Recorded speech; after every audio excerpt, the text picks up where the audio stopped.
Hi everyone, this is Mig from Sneaks and Ball PH and welcome to episode 9 of the Kobe Hunt. Today we have a quick look and review on the Nike Kobe 10 Elite Nike ID.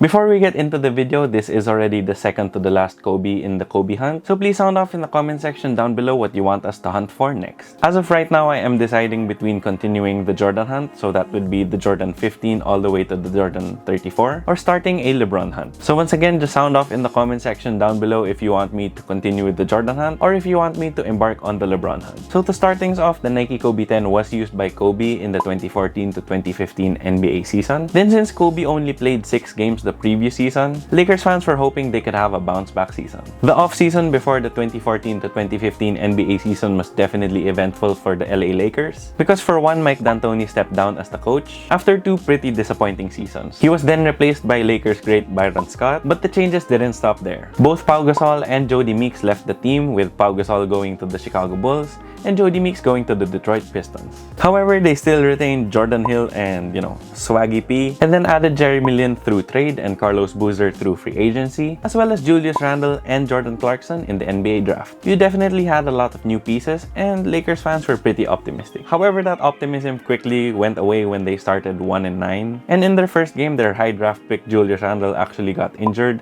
and never played the rest of the year. Then throughout the season, there was more bad news, so on January 28, 2015, Kobe tore his rotator cuff in his shoulder and he underwent season-ending surgery. This would mark the 3rd straight year that Kobe's season was cut short by injuries. So with a really inexperienced and depleted roster, the Lakers actually went 21-61 and finished with the second to the worst record in the Western Conference. This was definitely a rough year for Kobe and the Lakers once again, but on the bright side, this was also the season that Kobe surpassed Michael Jordan and became number 3 on the NBA's all-time leading scorers list. Kobe was also voted in as an all-star by the fans, but of course, he wasn't able to play because he was injured in late January. And at least for a few months, he was able to rock the Kobe 10s. Then with that out of the way, let's get into the review. So I did buy these on the resale market and they did come in a Nike ID box if I can remember correctly. But this is pretty much a boo-boo on my part because I really can't find the box anymore. But as you can see, the shoe is in really good condition. And as I said in the title, this is a Nike ID colorway, which explains the pretty unique color on the upper. Then just a few quick tech specs on the Nike Kobe 10. For the outsole, you do have these really thin and small nubs, and they're all in translucent rubber in this colorway. The traction on the Kobe 10s, as far as I can remember, were pretty good. However, it did immediately follow the Kobe 9s, and those had the greatest traction of all time. So yes, the traction on the Kobe 10s is pretty good, but it just seems to get dwarfed all the time by the Kobe 9's superior traction. Then these rubber nubs here on the outsole are on the softer side, so if you're gonna play with these outdoors, they won't really last you a long time. I'll definitely take these out for a spin when the courts open back up, so I can pretty much, refresh myself on how the traction performs. Then for the cushion, the Nike Kobe 10 features a full-length lunar lawn midsole with a large volume zoom unit here in the heel. Unlike the Kobe 7, 8, and 9 that had drop-in midsoles, the Kobe 10 has a more traditional setup with that full-length lunar lawn foam. This cushion setup is actually heavily caged because you do have this rubber that wraps around the entire midsole. And they did this to make it a lot more stable and supportive because, Kobe did have a lot of injuries with his knees and he tore his Achilles, so I think they were really trying to go for a very supportive shoe. This rubber that wraps around the midsole definitely subdues the lunar lawn feeling as well as the zoom, but in my experience you do still feel a little bit of the plushness from the lunar lawn foam. The zoom unit here on the back is actually really large. However, since it is heavily caged with rubber, it doesn't give you that zoomy feeling that you think you would get if you have a zoom unit this large. So if I were to describe the cushion setup on the Kobe 10s, it is a bit subdued and it does feel a lot more rigid when you compare it to the previous Kobe's. It still does have a little bit of plushness and impact protection, but in terms of the Kobe line, this definitely wouldn't be one of my favorites. Then for the materials, once again, you had 3 different versions of the Kobe 10, just like the Kobe 9. So what I have here would be the Kobe 10 Elite Low, but you also had the Kobe 10 Elite High, which also looked like a boxing boot like the Kobe 9 Elite, and then you had the regular Kobe 10s. In terms of materials, I'll definitely go with the Kobe 10 Elite Low. The Flyknit on the Kobe 10 Elite does feel a little bit thicker than the ones on the Kobe $169, and it also feels like it has a lot more structure. It still does get pretty soft and comfortable over time,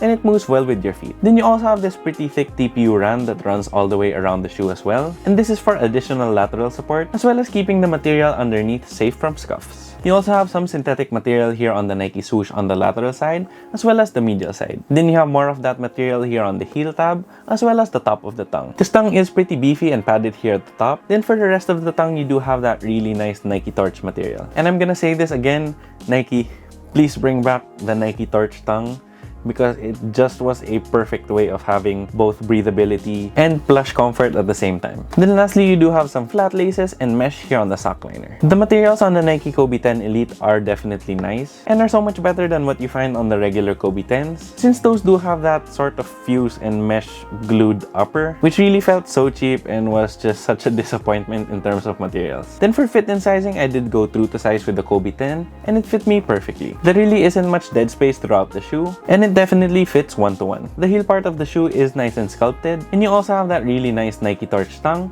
which allows you to really cinch down your laces. If you have narrow or normal width feet, then I recommend going true to size. Then if you are a wide footer, I would be wary of these rubber pieces that come up here on the lateral and medial side, because those would really give you pain if the shoe doesn't fit you well. So what I would recommend is that wide footers go up half a size, just so you don't experience any pinching pain. Then for the aesthetic details on the shoe, you do have a translucent outsole, but since this shoe is pretty old, it has yellowed quite a bit, but that's really what's gonna happen with any translucent sole. Then here on the heel, you do have this cutout that has the Roman numeral X, and it is in this gold metallic color. You also have a small Kobe signature there on the X, and then here on the forefoot, you do have these modified nubs that are in the shape of a Kobe logo. Then since the rubber on the outsole as well as the midsole are translucent, you can see that large volume zoom unit in the heel. Then here on the medial side of the rubber, you do have more of the Kobe code. That's pretty much a staple with all of the Kobe signature models. Then here on the upper, you do have that Flyknit, and this Nike ID version I have of the Kobe 10 has this sort of yellowish green with some black Flyknit underneath. I was definitely drawn to this when I saw it on the resale market because it is such a unique shade of yellow. Of course, there are a lot of colorways of the Kobe 10, and with a Flyknit upper like this, the colorway potential is pretty much limitless. Then for the rest of the details, they are pretty much all black, so you do have a black Nike swoosh, both on the lateral and medial side. You also have this black strip here at the heel. Then you have black laces and a black tongue. Then here on the top of the tongue, you have this really large Kobe logo. And then lastly, here on the insole, you have Nike ID written in white. Then for the overall aesthetics, I do like the Kobe 10. However, I'm definitely not putting it anywhere near the top of my list when it comes to Kobe's, because there are just too many better looking Kobe models. The shoe as a whole definitely looks fine, but I've never really been one to like the whole rubber cage look, and it definitely doesn't look as sleek as some of the other Kobe models. However, it definitely isn't a bad looking shoe by any stretch of the imagination, and there are a lot of really good colorways of the shoe. This definitely would look pretty good on court, however, the off-court appeal of the Kobe 10 isn't as high as the others. But if I were to rock these off-court, these are definitely a pair that goes well with shorts and not well with pants. Then for the price, when the Nike Kobe 10 released during the 2014 to 2015 NBA season, it was kind of overpriced. So the regular Nike Kobe 10 with those crappy materials retailed for $160. The Nike Kobe 10 Elite Low retailed for $200, and the Nike Kobe 10 Elite High retailed for $260. What? Nike?